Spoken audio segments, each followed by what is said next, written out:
Sharpen your wits, mastering idiomatic expressions in English.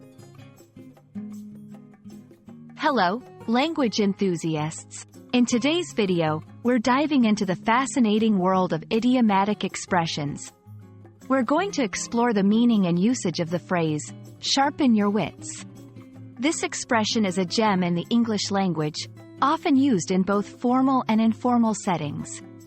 Understanding such phrases not only enhances your vocabulary but also gives you a deeper insight into the culture and nuances of English speakers.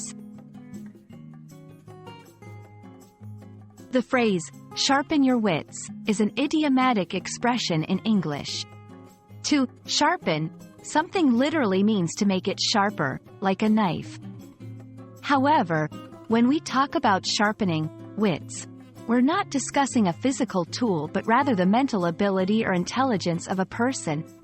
So, sharpen your wits means to improve your ability to think quickly and cleverly. It's often used in situations where one needs to be more alert, thoughtful, or inventive.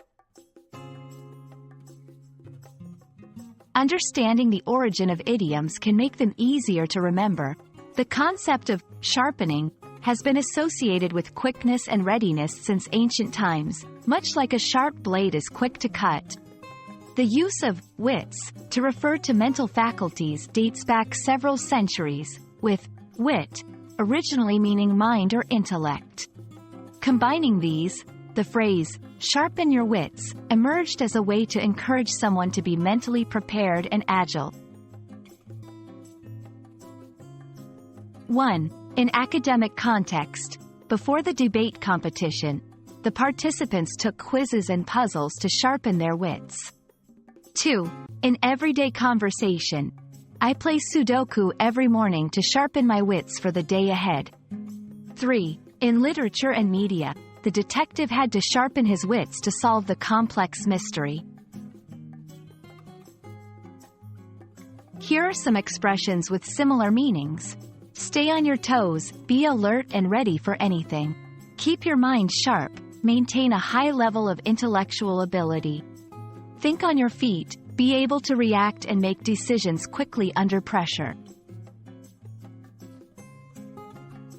Sharpen your wits is a wonderful example of how colorful and vivid the English language can be. It's not just about improving your thinking skills but also about being ready and adaptable in various situations. We hope this video has sharpened your understanding of this phrase and added a new dimension to your English learning journey. Keep exploring the richness of English idioms, and until next time, keep your wits sharp.